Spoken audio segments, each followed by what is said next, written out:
Hello and welcome to Sport This Morning. I'm Cecilia Omogbe. It's great to have you join us again. I'm Taya Salam.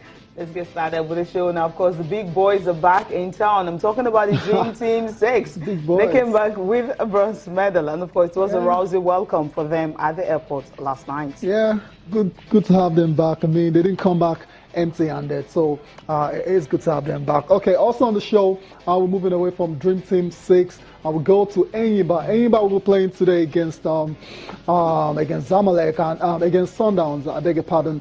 And it's they're playing for pride basically because regardless of the outcome of this game, Enyimba will not progress to the next round of the CAF Champions League. It's been a very underwhelming return to the continent for the Abia Elephants. Yeah. Abia Elephants, yeah, definitely. Right, yeah. I know they're actually playing for pride. Yeah. Especially, you know, what happened from the beginning of the group stage, not winning their games. And it's actually a shame that the club has won the CAF Champions League back-to-back. And, you know, win 2003, 2004, and since that time, it's not been a good run for Enyimba Football Club. I really don't want to say it's a reflection of what we have in the league, because the league has actually, you know, progressed so much. Maybe, just maybe, when we have a synergy with other clubs across the world, other leagues across the world, maybe we'll have something better, right? Okay, well, hopefully, but then we'll come back and talk about Enyimba later on in the show. Right now, it's all about Dream Team 6. I mean, they returned last night, and you were there. I mean, was it a hero's welcome, or was it just a low-key return? How would you describe the atmosphere at the airport? Yeah, I think it was amazing. It was awesome because I saw the supporters club, all of them actually came in as early as 7 p.m. They were already there waiting for them. They didn't come until almost after past 10 p.m. or thereabout. They were there dancing, drumming, and everything. And even some kids actually came and joined in the dance steps. It was something really remarkable and wonderful because watching them and seeing what they were doing. And of course, most journalists expectedly they were all there. And some Nigerians, you knew that they would be arriving. They came, you know, they arrived and they were actually waiting to see the Dream Team. And when Samson Siasia came, that's the kid right there that actually joined the supporters club, and she was just enjoying herself. Because a whole large turnout at the airport and all that, but we didn't have the government officials and NFF officials or people like that, but at least you have other Nigerians who came out, you know, happy. There's that little boy there. Exactly. You have just already know what. Everyone, you know, waiting for them to actually come out after we knew that they've landed. It took a while before they came out. So with the supporters club entertainment, so most of us were actually entertained. And when they came out, you know, getting access to them was difficult because the crowd was really much. Everyone wants to, you know, get close to the guys. And this is something they're trying to actually bring himself out of the crowd, and he finally did before he was able to, you know, talk to the press. It was really a wonderful reception from there, and I believe they were definitely really happy with that. Yeah, well, I mean, from what we can see now, from what we're seeing, I mean, the supporters club, they did what they're supposed to do, you know, providing the music and the dance steps and all. I mean, look at the kids even joining in, already knowing what it feels like to support a national team of Nigeria. So I think it's a good one to Cecilia. And her bronze medal, that was on the target, but it's a lot better than coming back with absolutely nothing. So congratulations to Dream Team 6 again. Cecilia, you got the chance to speak to some of the players and even Samson Siasia. Yeah, and all of them were actually happy because they said they wanted something more than this. But somehow they got this because they were really happy that at least they were able to come back with something, unlike London 2012 when Nigeria actually came back with practically nothing. Let's listen to them. We worked for it and we got it, even though our plan was to win gold, but we had other teams who are well prepared than us, and of course that's where our preparation can take us to. Thank God we have the quality players. If we had had the right preparation and the right atmosphere, I think we'll have done better than this. It feels good. It feels very well. We're happy we're back. I think with something that's coming back home alone.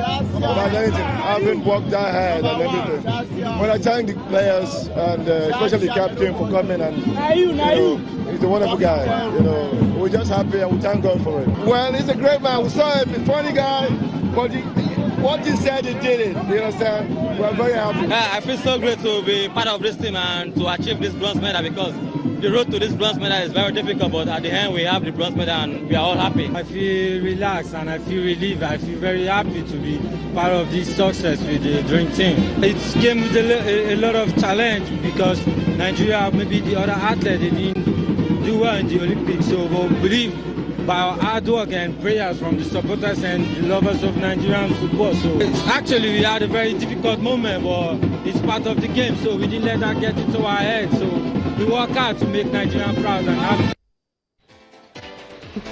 Definitely had to work hard, and of course we're all proud of the boys. And not easy to actually go to Rio and of course come out with something, especially with the whole saga or the things that happened. But after winning the medal, I think they wouldn't even think about that anymore. No, I mean, Cecilia, to go and compete and finish third. Yeah, it is a good achievement. I mean, there's no denying the fact. So that's why they celebrated a little bit afterwards, even though it was a bit muted initially. But after a while, when they realized this is actually a bronze medal, there are other teams that are falling by the wayside, didn't even come close to getting on the podium. I think that's when it dawned on them. That's when they started celebrating finishing third at the Olympics. It's a very good achievement. And like I said, Cecilia, I'm now looking forward to seeing how many of these guys will progress to play for the senior national team. That is the key there. Under 23, that's the closest you ever get to playing for the Super Eagles of Nigeria. So some of them will get the opportunity. Opportunity is really soon because some of them have been invited already by the German technical advisor. So I want to see them in action. Let's see if they have what it takes, to be a top echelon footballer for Nigeria. That's Umar Aminu there, one of the unsung heroes for Nigeria in Rio. Okay, Sadiq Umar is a decent player as well. He's still very young, and plays for AS Roma, still 19, but he's very tall. He has a great upside. Let's see if he can actually develop into a very good national team player. A lot of them did well for themselves in Sicilia. There's no doubt about it. And it got a bit nervy when Honduras will pull a goal back towards the end of the game, but they held on, to secure that very important bronze for Nigeria. I mean, we can go on and on and on. Without these guys and Cecilia, same with London. It would have just been exactly the same thing. We didn't qualify. Yeah, which is in London. I think that's the reason. Maybe if we had also, perhaps. Maybe I think every Olympics we need to have football and that just make sure that we get to qualify, because it seems that would just be where the hope will be. Yeah. But somehow, the dream team we come up with something. Yeah, I mean, It's not funny at all. No, not good at all. We were actually expecting, last time we went to the airport, you're like, okay, just the whole team coming together, each of them coming with their medals and everything, the celebrations, the open bus parades and everything. Yeah, well, I mean, yesterday I was editing the clips of Fiji. I mean, they declared a public holiday. Everyone went to the stadium actually celebrating their only gold medal. And that one came from rugby sevens, and that's a sport that's trying to do, for the first time, rugby sevens, but rugby is returning to sport like for the first time since like how many 93 years or thereabouts and everything. So I mean, a country, you should be known for something.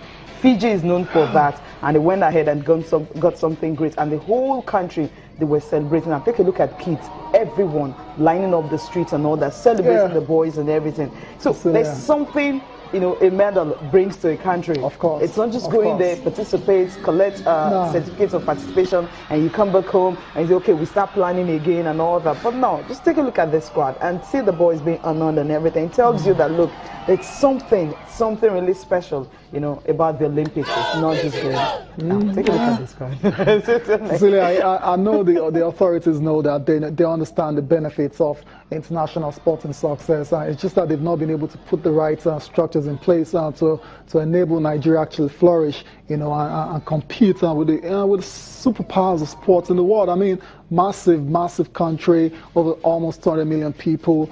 Should be competing with the likes of China, the United States of America, Great Britain, and this sort of countries. Kenya, I mean, South Africa, not South Africa. I mean, South Africa as well, even South Africa, because South Africa. I mean, come on, do you want to compare the 10 medals they won with your one gold and bronze? Cecilia, you can't do that. So those are the countries. You know how many boys won that? those are the country. 23. Yeah, what are you talking about? It's just one bronze for until they change that rule. It's just one, you know, just one for football. Yeah, but yeah, let's hope the authorities now let them come back, let them put the acts together, let them do what is needed. Yeah, what is really needed to be done to make sports flourish yet again in Nigeria.